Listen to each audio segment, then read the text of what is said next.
Y claramente la palabra nos enseña acerca de esta temática también que hemos estado tratando durante esta semana. El tema general, recuerde, era esperando la lluvia tardía.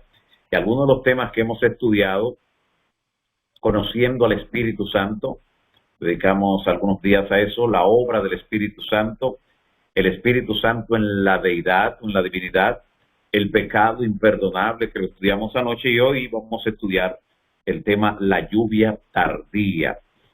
En Santiago capítulo 5, versículo 7, en la Carta Universal de Santiago, capítulo 5, verso 7, dice: tengan paciencia, hermanos, hasta que llegue el Señor.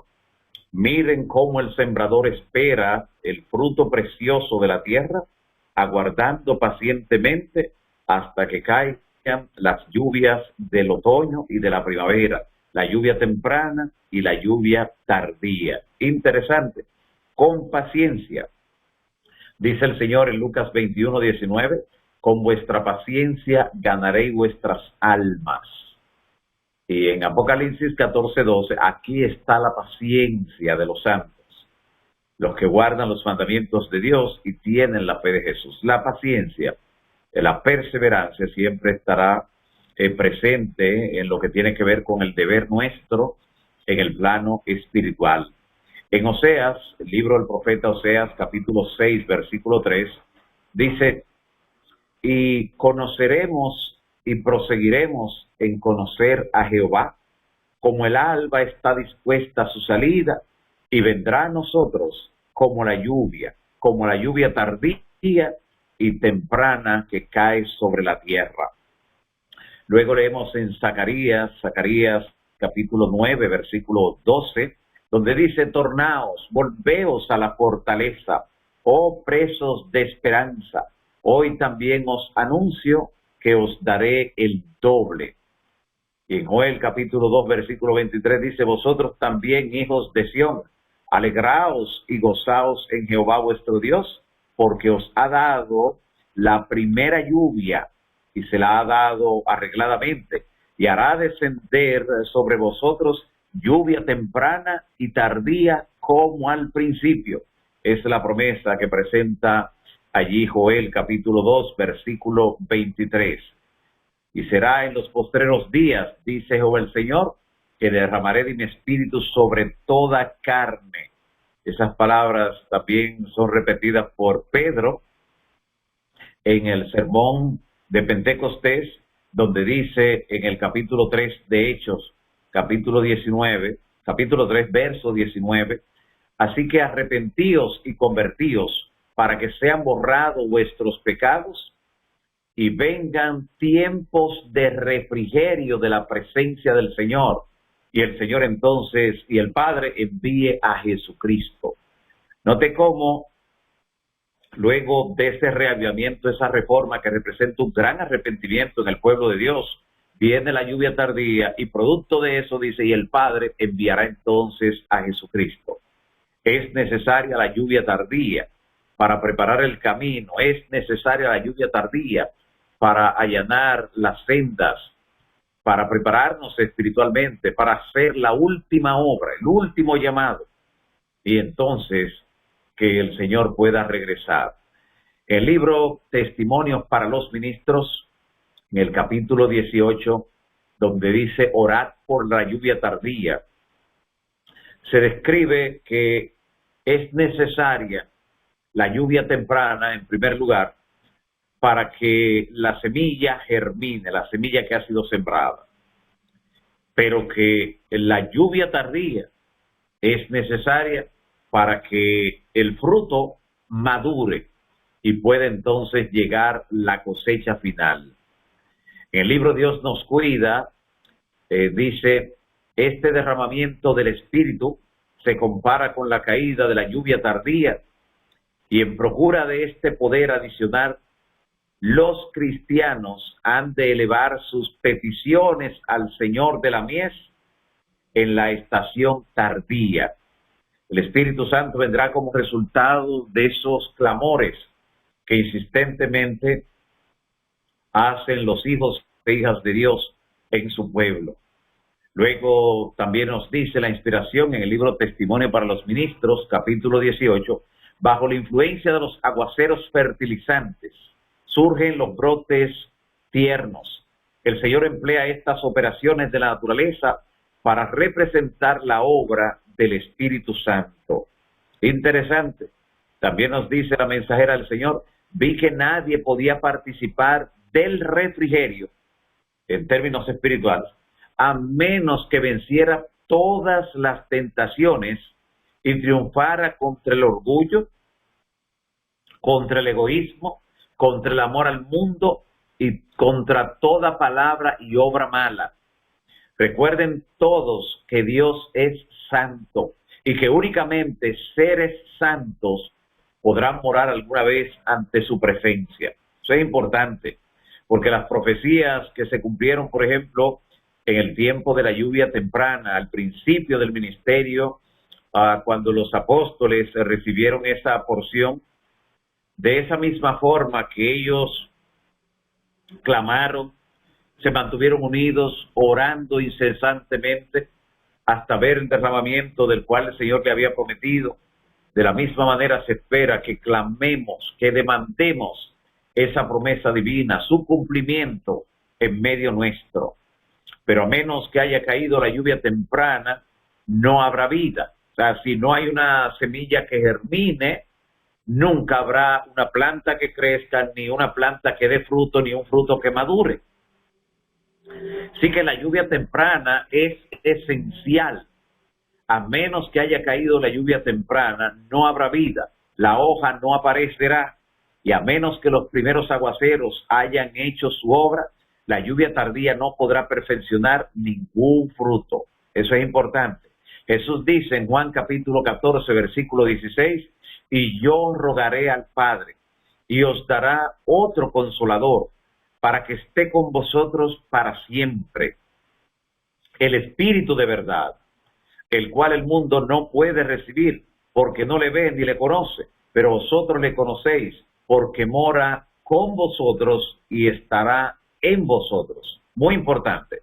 Ahora, ¿qué vendrá como resultado? ¿Qué vendrá como resultado de ese derramamiento del Espíritu Santo, esa efusión, esa lluvia tardía que estamos esperando y por la que estamos orando?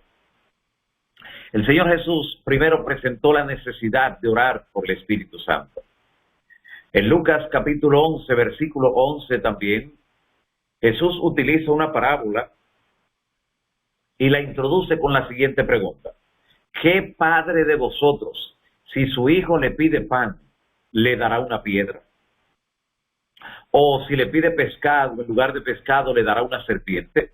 O si le pide un huevo, le dará un escorpión? Y Jesús dice, pues si vosotros siendo malos sabéis dar buenas dádivas a vuestros hijos, ¿cuánto más vuestro Padre Celestial dará, no cualquier cosa, el Espíritu Santo a los que se lo pidan? Si hay algo en la palabra que el Señor Jesús asegura que el Padre siempre estará dispuesto a responder ante la oración, es a conceder el Espíritu Santo. Hay otros pedidos que el Señor puede decir, espera más adelante, pero lo que tiene que ver con el Espíritu Santo se promete que el Padre siempre lo dará a aquellos que le pidan. Por eso encontramos en la palabra de Dios que después de la efusión de la lluvia tardía, después viene la cosecha. Esa cosecha que claramente pues estará preparada por esa lluvia que habrá de caer, ese derramamiento especial.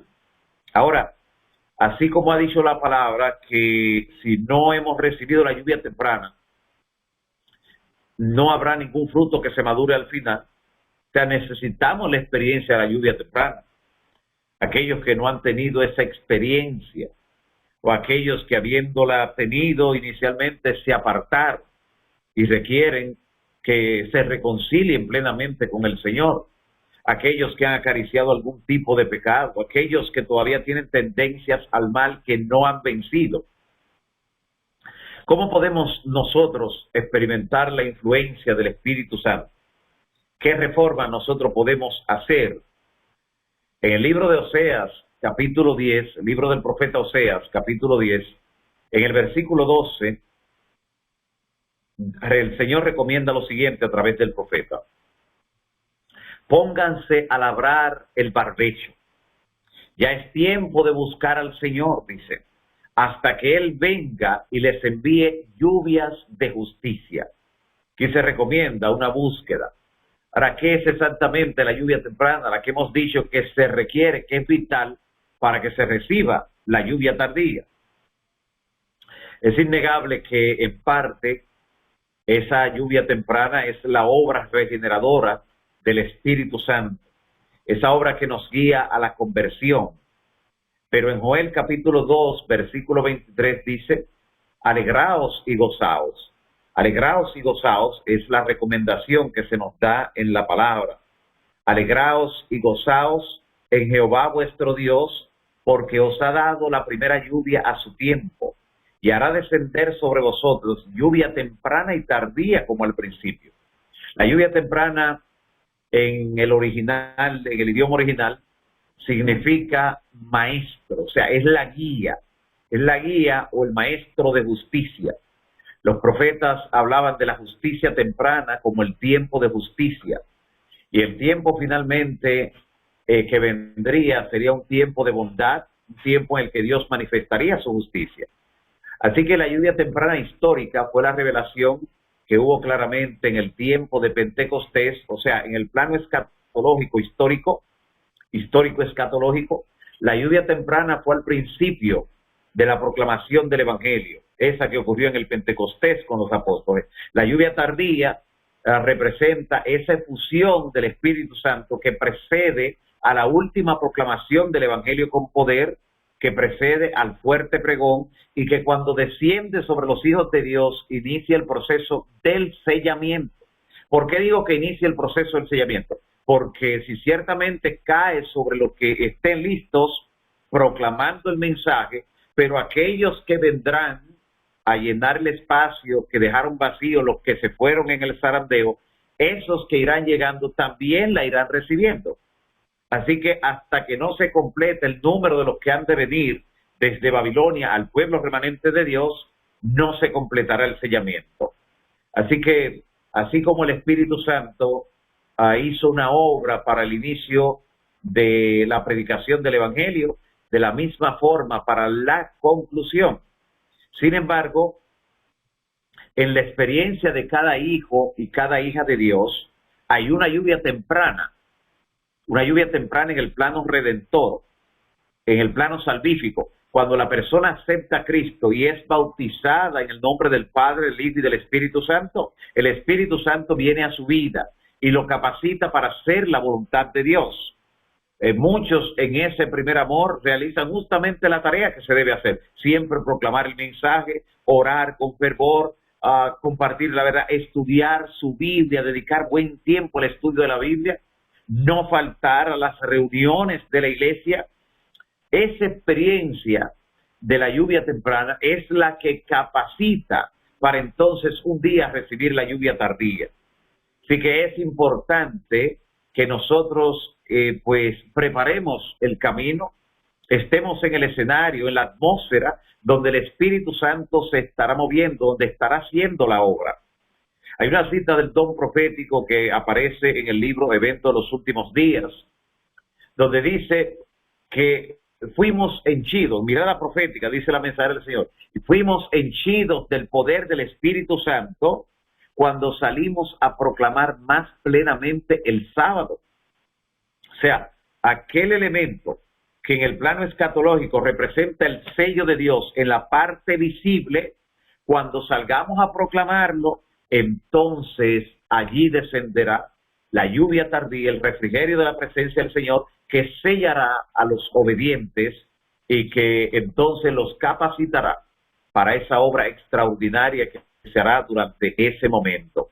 Hay varios aspectos que vienen como consecuencia de lo que es el derramamiento de la lluvia tardía. Varios elementos, y queremos mencionar algunos de ellos, de esos elementos que son indispensables justamente cuando la lluvia tardía desciende sobre el pueblo del Señor. Lo primero que va a realizar la lluvia tardía cuando se derrame es identificar a la iglesia verdadera, al remanente de Dios. Hasta ese momento, hasta cuando descienda la lluvia tardía, que desciende en un periodo posterior a lo que tiene que ver con el dictamen de la ley dominical y el zarandeo que viene como consecuencia, luego viene la lluvia tardía. ¿Por qué la lluvia tardía desciende después del zarandeo?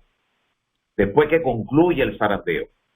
Porque el zarandeo hace una especie de limpieza en el pueblo de Dios. Saca todo lo que no es puro metal, puro oro, lo que es vil metal, lo que es escoria lo elimina. Lo que es cizaña lo elimina de la viña del Señor. Y después que haya eliminado todo lo que no es puro trigo, entonces podrá descender la lluvia tardía. Nadie comete el error de regar el campo, de regar el huerto cuando hay mala hierba. La saca primero, porque si regase el campo con la mala hierba crecería, se fortalecería. Así que el Señor primero elimina la mala hierba y luego viene con el descenso del poder de lo alto. Además, decimos que identificará la lluvia tardía al pueblo remanente de Dios, porque hasta que llegue ese momento, aquellas iglesias que el enemigo logre mantener bajo su poder, aquellos cuerpos religiosos que el enemigo históricamente siempre ha utilizado para engañar, confundir y distraer, estarán haciendo un despliegue de poder en la tierra, tal que dice en el libro de Apocalipsis que el enemigo se le va a permitir hasta hacer descender fuego del cielo delante de los hombres. Realizarán milagros mentirosos, pero en un carácter extraordinario, porque cosas que no se le permitió al enemigo mediante sus agentes en los días, por ejemplo, del profeta Elías en el Monte Carmelo, que no se le permitió, no que no tenía el poder, que Dios no se lo permitió, porque Dios está por encima de todo, es soberano y alabado sea su nombre para siempre. Cosas que no se le permitieron en el pasado al enemigo, se le permitirá a través de sus agentes en esta parte final de la historia. Y entonces la gente estará perpleja mirando esas obras paranormales, esos fenómenos sobrenaturales obrados por esos agentes religiosos y reclamando que por eso Dios está con ellos. Pues cuando descienda la lluvia tardía, el poder de lo alto neutralizará esos engaños y las verdaderas obras, los verdaderos milagros provenientes con el poder del cielo, mayores que lo que hubo en Pentecostés, habrá y ocurrirá a través de la iglesia verdadera, a través del remanente de Dios. Así que es una especie de jaque lo que va a ocurrir cuando descienda esa lluvia tardía en el conflicto entre el bien y el mal. El primer anuncio de que el mal está derrotado. En segundo lugar, dota de poder a los hijos e hijas de Dios fieles, esa lluvia tardía. Los dota de poder. Ahora, en la condición que el pueblo remanente de Dios se encuentra y en forma individual, Dios no puede derramar ese poder. Derramar ese poder sería un peligro público. Por eso, cuando los discípulos, los apóstoles, todavía estaban con Jesús antes de su muerte y resurrección, el Señor no le dio el poder. Algunos lo pedían, como Juan y Santiago, cuando a Jesús no lo recibieron, cuando lo rechazaron en la ciudad samaritana aquella, que le dijeron, Señor, permítenos. Y claro, le decían eso porque ellos no tenían el poder. De tenerlo, no lo piden. Dice, permítenos que descendamos fuego a esas ciudades para darle un ejemplo, un castigo, como lo hizo Elías. Y el Señor le dijo, ustedes no saben de qué espíritu son. O sea, ¿cómo van a querer destruir a esa gente solo porque rechazaron mi mensaje en este momento? Así que, de manera interesante, ellos no podían tener el poder allí. Tampoco lo podían tener Pedro cuando fueron a apresar a Jesús en Getsemaní. Porque Pedro no hubiera sacado la espada. Con un movimiento de su mano elimina la turba.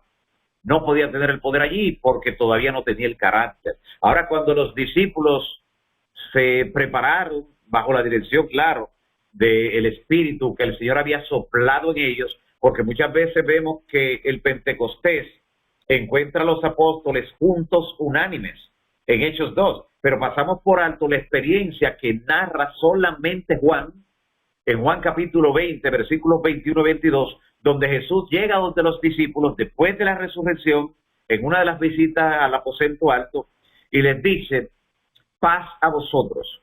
como me envió el Padre, así también yo os envío. Y habiendo dicho esto, sopló, dice la palabra, y les dijo, recibid el Espíritu Santo. O sea, no fue que ellos se unieron para que el Espíritu Santo descendiera, fue que el Espíritu Santo que Cristo sopló en ellos, ese Espíritu Santo los unió y los preparó para esa lluvia poderosa que ocurrió en el Pentecostés. Así que cuando tuvieron el carácter, cuando ya no iban a ser un peligro público con ese poder, Dios le derramó el poder. El poder no se le puede confiar a cualquier tipo de carácter. Y es por eso que ahora el Señor no puede darnos ese poder. Si el Señor nos diera ese poder en estos instantes, seguro que algunos nos veríamos tentados a convocar una rueda de prensa para que vean un milagro que vamos a hacer, para que vean alguna obra portentosa que vamos a realizar. O posiblemente, quién sabe, esto contribuiría hasta para la perdición de alguien. Cuando sabemos que alguien habló de nosotros, que alguien nos criticó, que alguien dijo algo que no tiene razón, a veces nos enfadamos tanto que si tuviéramos el poder desapareceríamos a esa persona. Así que hasta que no tengamos el carácter, el Señor no puede darnos el poder, pero nos lo dará cuando todo esté listo, todo esté preparado, cuando tengamos el carácter. Y es tan importante el carácter que hasta este cuerpo que tenemos, que lo cuidamos porque es templo del Espíritu Santo, pero hasta este cuerpo es desechable. Un día recibiremos uno de eterna juventud. Este cuerpo es desechable. Lo único que llevaremos al cielo es el carácter. Y recuerde, cuando tengamos el carácter como se requiere, entonces vendrá el poder. Así que número uno, la lluvia tardía identificará en forma clara, contundente, no dejará lugar a dudas cuál es el pueblo de Dios. Número dos, dará poder al pueblo de Dios y a cada uno de los hijos en forma individual. Número tres, la lluvia tardía va a unir la iglesia militante juntamente con la iglesia invisible, o sea, aquellos que son verdaderos hijos de Dios, pero que no forman parte del remanente visible, vendrán a formar parte de ese remanente visible. Es un pueblo visible el que es perseguido, es un pueblo visible el que obtiene la victoria final. Allí no habrán de la secreta. Y por eso Jesús dice en Juan 10:16, también tengo otras ovejas que no son de este redil, las cuales me conviene traer, para que haya un solo rebaño que siga un solo pastor, que es Cristo. Otra cosa que hará la lluvia tardía cuando descienda sobre el pueblo remanente de Dios es prepararlo para el tiempo de angustia, para que pueda estar en pie sin intercesor ante la vista de un Dios 3 veces santo y mantenerse firme. Otra cosa que hará la lluvia tardía al pueblo de Dios será madurar la cosecha, para cuando salgamos con ese poder a proclamar el fuerte pregón, traigamos esa gran cosecha en la hora 10ª. Además, esa lluvia tardía prepara al pueblo de Dios para el segundo advenimiento de Cristo. Todos, escuche, todos los que reciban la lluvia tardía serán sellados y por ende no morirán antes de que Cristo venga, sino que lo van a recibir en gloria. Serán solamente transformados en un momento, en un abrir y cerrar de ojos. Ese número que Dios sella, ese número que en el libro del Apocalipsis son 144,000 sellados simbólicos, el número es simbólico, por varias razones que este no es el tema para detallarlo, pero una vez es sellado, nadie va a descompletarle ese número al Señor. Ese sellamiento, que no es algo que puede verse, ese sellamiento convierte a los que lo reciban en creyentes inconmovibles, tanto espiritual como intelectualmente, de forma que no pueden ser ni engañados ni conmovidos. Ese es el ejército del Señor para la última gran batalla conocida como la batalla del Armagedón. Por eso se mencionan tantos mil de cada tribu, se mencionan las tribus también de manera simbólica. Porque cuando el pueblo de Israel en la antigüedad iba a salir a una batalla, se hacía un censo. ¿Cuántos podían salir de cada tribu? Eso usted lo encuentra en la Biblia, en todo el Antiguo Testamento. Tantos miles de la tribu de Rubén, tantos miles de Judá, tantos miles de Isaacar, en fin. Y ahora el Señor, por eso en Apocalipsis usa un número simbólico, 12,000, cada tribu, porque el 12 representa al pueblo de Dios. Por eso en la antigüedad eran 12 patriarcas, 12 tribus, ahora en el nuevo pacto 12 discípulos, 12 apóstoles, y eso lo tomaron tan en serio que cuando se perdió uno de los 12, cuando Judas se ahorcó, La iglesia primitiva, cuando realizó su primera junta de iglesia, el primer punto fue completar ese número con Matías, que fue elegido allí mediante un sistema que utilizaban luego de orar, lo echaban al azar. Otra cosa que hará la lluvia tardía al descender sobre el pueblo de Dios será prepararnos para enfrentar las 7 postreras plagas y ver que caigan 1000 y 10.000 a nuestra diestra, pero a nosotros no llegará, ni plaga tocará nuestra morada. La lluvia tardía también avivará la piedad primitiva. La gente creerá que está en presencia de los apóstoles del primer siglo, cuando vean las cosas que estén sucediendo. Gloria a Dios por eso. La lluvia tardía también traerá la perfección en el pueblo de Dios. Y Dios se sentirá honrado cuando ante el universo dirá, querían ver un ejemplo, miren aquí están los que guardan los mandamientos de Dios, y lo guardan porque tienen la fe de Jesús, no la fe en Jesús, sino la misma fe de Jesús.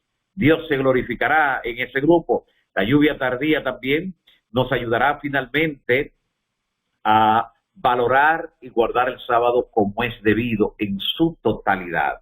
También la lluvia tardía nos capacitará en diferentes operaciones que hará el Espíritu Santo con poder en esa parte final de la historia. También ese poder que vendrá en la lluvia tardía arrasará con todas las invenciones humanas. Solo dejará lo que el Señor ha estado realizando, lo que tiene las huellas celestiales. Y finalmente, esa lluvia tardía nos preparará para un día ser trasladado, primeramente para ser transformados en un momento, un abrir y cerrar de ojos sin ver muerte, y luego para ser trasladados cuando Cristo regrese en gloria. Nos espera un futuro glorioso. Dentro de ese futuro se encuentra este evento, la lluvia tardía, el refrigerio de la presencia del Señor. Nos aguardan eventos portentosos. El pueblo de Dios será protagonista de esos eventos que vendrán. Y de paso, déjeme decirle que no tenemos nada que temer del futuro, a menos que olvidemos la forma maravillosa como Dios nos ha guiado en nuestra historia pasada. Que Dios te permita, hermano y hermana, estar firme en el pueblo remanente de Dios y ser partícipe de esa lluvia tardía. Orar por el Espíritu Santo continuamente y obrar con fe y utilizar los dones que Dios nos ha dado para proclamar este santo evangelio eterno a tiempo y fuera de tiempo. Y bienaventurado aquel siervo y aquella sierva que cuando su Señor regrese le encuentre haciendo así. Que Dios le bendiga en esta hora y siempre. Vamos a orar. Quiero invitarles a orar en esta hora, pidiendo al Señor que derrame sobre su pueblo el Espíritu Santo, que lo prepare para cuando esa lluvia haya de caer, que todos la recibamos, todo lo que estamos dispuestos a clamar, orar y a utilizar las oportunidades presentes. Porque al que es fiel en lo poco, Dios entiende que será fiel en lo mucho. Oremos al Señor. Por favor, Padre Santo que estás en los cielos, bendito y alabado sea tu nombre para siempre. Gracias, Señor. Gracias por tu palabra. Gracias por la dirección profética que nos ha dado. Gracias, Señor, porque podemos vislumbrar un futuro lleno de gloria, lleno de victoria. Un futuro donde el enemigo intentará hacer algo, pero sus planes serán frustrados. Gracias, Señor, porque la victoria para tu pueblo está asegurada. Y gracias porque actividades como estas nos enseñan a estrechar filas dentro del pueblo remanente del Señor y a prepararnos como miembros del ejército de Jehová para recibir esa efusión, ese poder que vendrá y nos capacitará para toda la obra que se ha descrito. Gracias, Señor, porque en tus manos estamos seguros. En tus manos somos más que vencedores. Así que bendice y fortalece cada uno de tus hijos e hijas aquí conectados y a las familias que ellos representan. En el nombre de Jesús. Amén. Amén.